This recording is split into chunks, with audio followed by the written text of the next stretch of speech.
하나님 주시는 크신 은혜와 축복이 여러분 가운데 풍성하게 넘쳐나길 간절히 축원합니다. 여러분, 신앙생활할 때 가장 필요한 것이 있으면 뭘까요? 우리 신앙생활에서 가장 필요한 것은 바로 신앙 고백입니다. 내가 하나님을 향하여 드리는 내 신앙 고백이 있어야 합니다. 하나님을 향하여 아무런 신앙 고백이 없다면 그 신앙은 아마 겉도는 그런 신앙일 겁니다. 매일 하나님께 우리가 고백을 해야 됩니다. 그런데 이러한 신앙 고백은 자의적이라 해야 됩니다. 스스로 해야 됩니다. 목사님이 아멘 좀 하셔 좀 해서 아멘 하는 게 아니라 아멘 좀 하셔 하기 전에 이미 내 마음 가운데 맞아, 내가 하나님의 은혜 가운데 살아야지 하는 그 마음으로 아멘 하면서 하나님이 나의 구원자이십니다 라고 하는 것을 스스로 고백을 해야 된다는 겁니다. 할렐루야. 그러니까 앞으로 제가 아멘 좀 하세요 라고 하지 않게 자의적으로 그렇게 신앙의 고백이 여러분 가운데 있길 간절히 바랍니다. 강제적으로 하면 그거는 온전한 신앙 고백이 아니에요. 그럼 북한의 우상화 같은 것을 보면 절대 그들의 어떤 진정한 고백이 아니지 않습니까? 막 세례를 통해서 독재자를 찬양하는 것, 이게 결코 자발적인 것이 아니에요. 일방적인 것이죠. 그러나 우리가 하나님을 향한 신앙 고백은 절대 이게 강요하거나 어떤 억압적인 것이 아닙니다. 만약 신앙이 강요에 의해 만들어지는 거라면 그건 신앙이 아니라 지배일 겁니다. 지배. 하나님이 우리를 지배할 겁니다. 강압적인 것이라면. 그런데 우리 하나님은 우리를 지배하기 원하시지 않아요. 하나님은 우리가 기쁨으로 하나님을 찾고 믿기를 바라고 계세요. 그러니까 하나님은 우리를 기다려주시고 참아주시는 그런 인자한 분이신 거예요. 만약에 강압적인 분이라면 막 그냥 가그쳤겠지만 우리를 기다려주시는 거예요. 하나님은 우리가 스스로 우리의 입으로 하나님을 찬양하고 하나님이 구원자이십니다라고 고백하기를 원하시고 계시는 거예요. 그런데 잘 보시죠. 여러분 삶 속에 어떤 일이 생겼을 때 그 일을 하나님의 은혜로 해결을 했어요. 그리고 난 다음에 여러분들은 어떻게 합니까? 하나님의 은혜 가운데 다 해결을 했어요. 아이고 다행이다 이렇게 생각합니까? 아니면 깊은 한숨을 내쉬면서 안도를 하십니까? 우리는 우리의 삶에 일어나는 모든 일을 통해서 그 일을 해결해 주시는 하나님을 찬양하고 하나님의 이름을 높일 줄 알아야 됩니다. 뭔 문제가 해결되면 아이고 다행이다 이게 이렇게 하는 것이 아니라 하나님 감사합니다, 하나님의 은혜입니다, 이렇게 하나님을 향하여 고백하기를 원하시는 겁니다. 이게 신앙의 고백인 겁니다. 오늘 성경에는 모세와 미리암의 그 하나님을 향한 찬양이 나옵니다. 그들에게 임하신 하나님을 찬양했습니다. 그들의 찬양은 하나님을 향한 그들의 신앙 고백입니다. 1절 말씀해 보세요. 모세와 이스라엘 자손이 이 노래로 여호와께 노래하니, 이제부터 신앙의 고백을 시작하는 거예요. 홍해를 건너게 된 모세와 이스라엘 백성들은 하나님의 은혜와 도움을 결코 잊을 수가 없어요. 생각해 보세요. 여러분, 바다를 갈라져서 그 사이를 걸어갔다. 이걸 잊을 수 있겠습니까? 이 놀라운 기적의 체험을 한 그들은 어떻게 하나님께 영광을 돌릴지 몰랐어요. 놀라운 일을 경험을 했는데 어떻게 영광을 돌려야 될지 방법을 몰랐어요. 그 은혜가 너무 커서 그랬어요. 사람이 감지덕지한 일을 만나면 이걸 어떻게 감사해야 될지 몰라서 우물거리는 것 같은 그런 모습, 그런 모양으로 지금 있다는 거예요. 그래서 그들은 어떻게 하는 것이 하나님께 영광을 돌리는 것일까 고민을 하다가 하나님께 찬양으로 신앙의 고백을 드렸다는 거예요. 이들의 신앙의 고백 한번 보십시다. 우선 그들은 하나님께 영광을 돌립니다. 1절 말씀. 내가 여호와를 찬송하리니 그는 높고 영화로우시며 2절에 여호와는 나의 힘이요 노래시며 나의 구원이시로다. 그는 나의 하나님이시니 내가 그를 찬송할 것이요 내 아버지의 하나님이시니 내가 그를 높이리라. 이스라엘은 홍해 앞에서 죽을 것만 같았어요. 뒤에는 애국 군사가 진을 치고 있고 앞으로는 가지도 못하고 뒤로도 가지도 못하고 어떻게 해야 될지 모르는 그런 상황. 그런데 그때 하나님께서 홍해를 가르시면서 이스라엘이 살 수 있도록 해주었어요. 그래서 죽음의 위기 속에서 살리신 그 하나님의 은혜를 찬양할 수밖에 없습니다.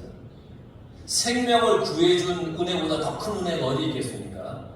내가 죽게 생겼을 때 나를 살려준 그 은혜보다 더 큰 은혜가 어디 있습니까? 우리도 이스라엘과 같은 경험을 하였습니다. 인생의 고통 속에, 괴로움 속에, 죄의 수렁에서 허덕이며 살았습니다.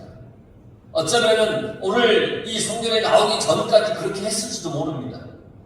희망도 소망도 기대감도 없이 살았을지도 모릅니다. 천국이 있는지도 모르고 살았습니다.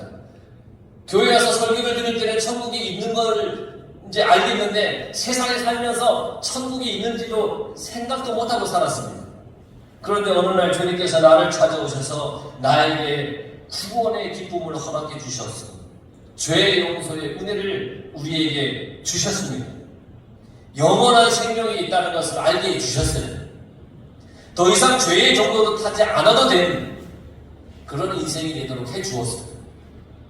그야말로 나를 구원해 준 거예요. 그런데 그것은 아무런 대가도 없어요. 이러한 주님이 여러분들의 구원자이심을 여러분 고백하였죠? 주님이 여러분들의 구원자임을 고백하였죠? 하셨죠? 강요가 아니죠 지금? 주님이 나의 구원자이세요. 지금도 우리가 고백하고 있지 않습니까? 여러분들이 그렇게 고백하셨다면 잘하신 겁니다. 그런데 중요한 것은 한 번 그렇게 고백했다고 해서 그 고백이 영원할 것이라고 우리가 착각해서는 됩니다. 우리는 날마다 하나님께 신앙의 고백을 해야 됩니다.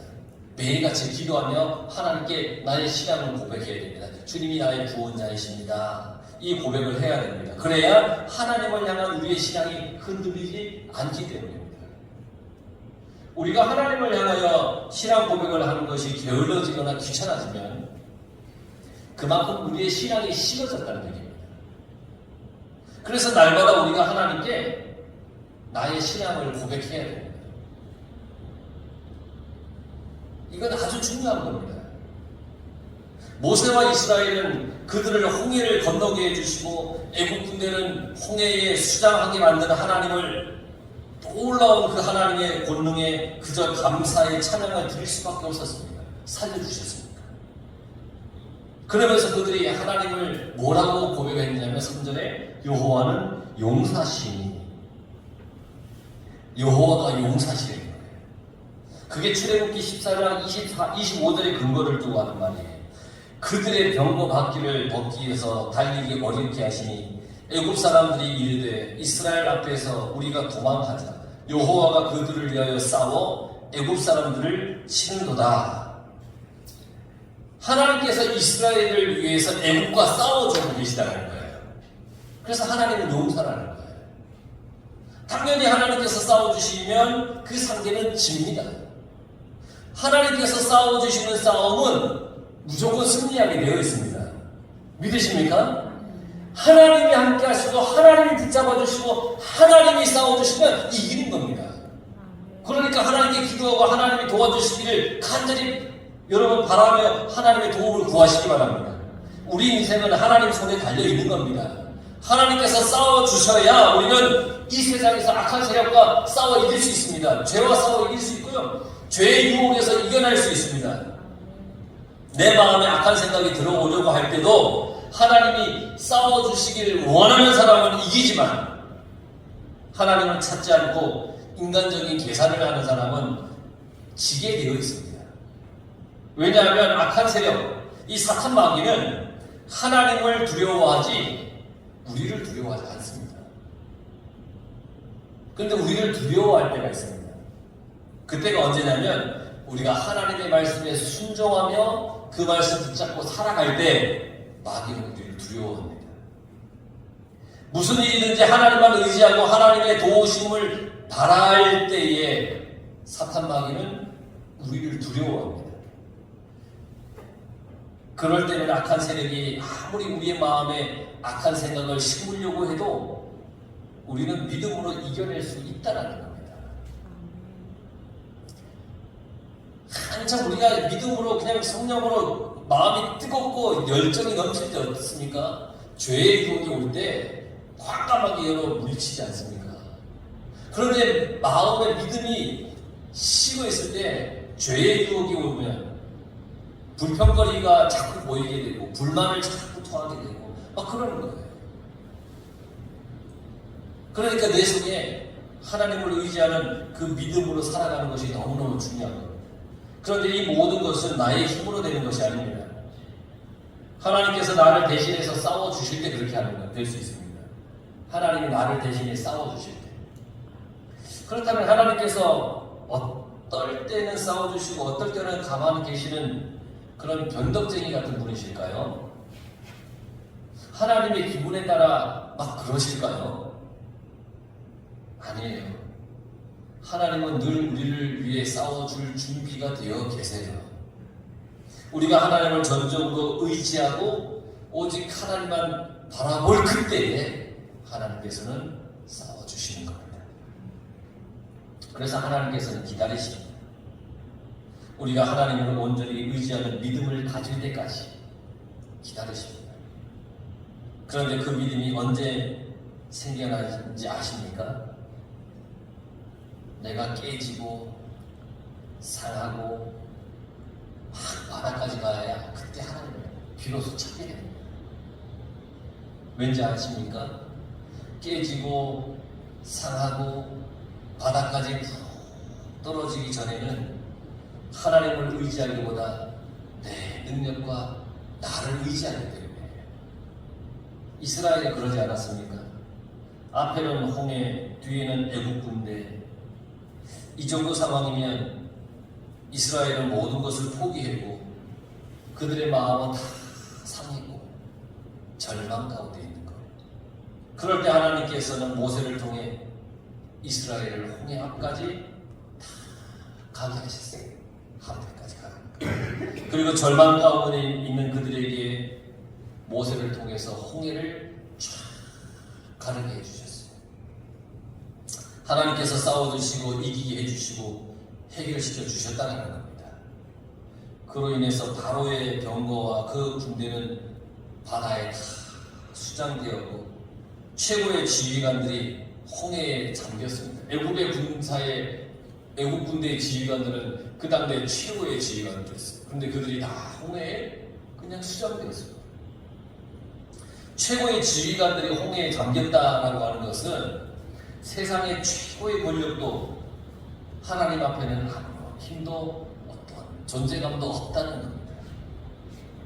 세상에서 아무리 강력한 존재를 하더라도 하나님 앞에서는 한낱 날리는 티끌에 불과합니다.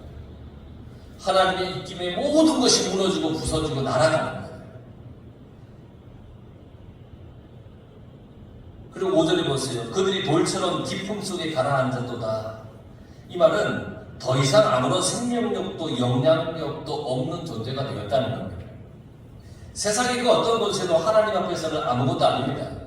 제 아무리 큰 권세를 가졌다 해도 하나님이 그것을 딱 덮어버리시면 그 권세는 아무런 영향력을 가질 수가 없습니다. 애굽의 절대 권력도 하나님께서 치시면 아무것도 아닌 것이 됩니다. 그들이 우습게 여겼던 이스라엘은 홍해를 건넜지만 자신만만했던 애국 군대들은 홍해에 수장되어 다 죽었습니다. 그렇기 때문에 모든 존재는 하나님 앞에 겸손해야 됩니다. 여러분 겸손하시기 바랍니다. 하나님 앞에서 머리를 숙여야 됩니다. 하나님의 위대하심을 우리가 찬양하며 그렇게 살아가야 됩니다. 6절 말씀을 보면 하나님의 위대하심이 더 잘 나타납니다. 여호와여 주의 오른손이 권능으로 영광을 나타내시니이다. 여호와여 주의 오른손이 원수를 부수시니이다. 본능의 영광으로 도우시는 주님을 얘기합니다. 도우시는 주님. 이스라엘은 자신들을 구원해 주신 주님의 위대하심을 찬양하고 있어요. 반면에 원수를 부수시니이다. 이것은 심판의 주님을 얘기합니다. 하나님께서는 약속의 땅으로 이스라엘 백성들을 이끌려고 하는데 그것을 막아세우는 그 세력을 무너뜨리시는 거예요. 하나님의 심판으로 그들을 무너뜨리시는 거예요. 그 하나님을 이스라엘은 찬양하고 있어요. 그러니 주의 오른손은 때로는 도우시고 구원의 손길이고 때로는 원수를 심판하는 심판의 손길이 되는 겁니다.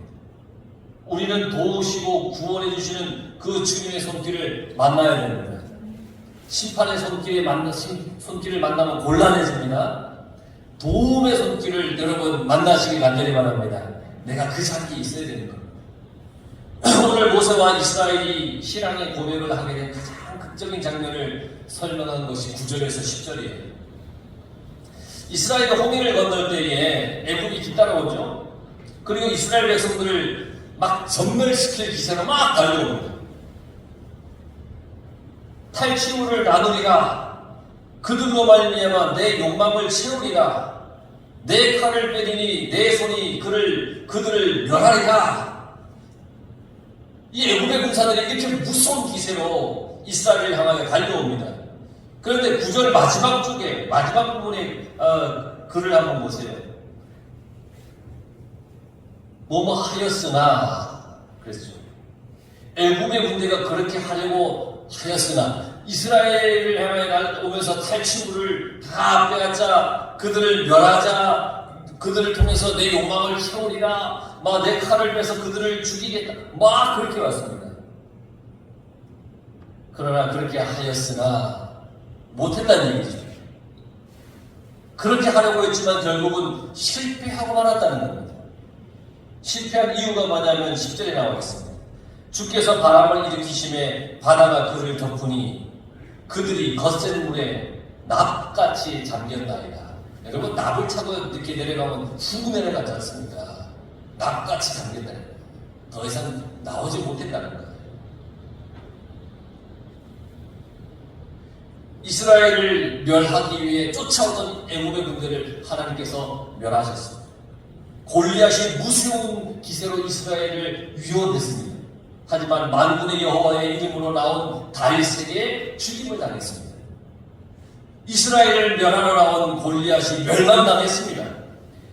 이 극적인 상황을 경험한 모세와 이스라엘은 11절 12절에 그들의 신앙을 하나님 앞에 고백을 합니다. 여호와여 신중에 주와 같은 자는 누구니이까? 주와 같이 거룩함으로 영광스러우며 찬송할 만한 위엄이 있으며 기이한 일을 행하는 자가 누구니이까? 주께서 오른손을 드신 즉 땅이 그들을 삼켰나이다. 그리고 하나님께서 이스라엘이 약속의 땅까지 가도록 인도하는 분임을 그들이 13절에서 고백을 합니다. 하나님께서 약속의 땅으로 그들을 인도하시는데 주의 힘으로 인도하신다 그렇게 고백을 했어요. 우리가 하나님의 나라에 가는 것은 내 힘으로 가는 것이 아니라 하나님의 은혜로 가는 겁니다. 하나님께서 인도해 주시니까 갈 수 있는 겁니다. 여러분들이 지금 천국의 길을 걸어가는 것은 하나님께서 인도해 주시니까 갈 수 있는 겁니다. 천국의 소망을 품을 수 있는 것도 하나님의 은혜이니까 그 은혜에 감사하고 고백하는 그 고백으로 우리가 품을 수가 있다는 겁니다. 여러분, 우리는 우리의 삶의 모든 것이 하나님의 은혜임을 고백하며 살아야 됩니다. 크고 작은 모든 일이 하나님의 은혜가 아니고는 우리가 스스로 해결할 수가 없습니다. 하나님의 능력에 그 손길이 우리를 붙들어 주시니까 우리가 승리하면서 살아갈 수가 있는 겁니다. 앞에가 홍해가 있다고 뒤에 애굽의 군사가 있다고 절망할 것이 아니라 절망의 그 순간에도 우리를 구원하실 하나님을 기대하며 살아가시기 바랍니다. 절망 가운데 있던 우리 교회가 이렇게 하나님의 은혜 가운데 놀라운 그 축복을 받은 것 우리가 늘 기억해야 됩니다. 앞에는 홍해, 뒤에는 애국 군대가 있던 그런 상황을 우리는 1년 전에 만나지 않았습니까? 그런데 지금 하나님께서 이까지 끌어와 주지 않았습니까? 마을 사람들이 왔다 갔다 하면서 교회가 매일매일 예뻐지죠. 저는 한 것 하나도 없는데 누가 한지는 얘기 안 하겠습니다만 전에는 그런 이야기들을 못 들었었지만 우리가 홍해를 만나고 애굽의 군사를 만난 그때 하나님께서 우리를 다시 이끌어 주셔서 아주 귀한 기회를 주신 거예요. 아주 귀한 기회를 주셨어요. 여러분 모든 것을 하나님께 감사하며 살아가시기 바랍니다. 그렇게 우리는 고백하는 겁니다. 또 날마다 하나님의 크신 은혜를 고백하는 삶을 우리는 살아가야 됩니다. 그 고백이 여러분 입에서 끊이지 않기를 주의 이름으로 간절히 축원합니다.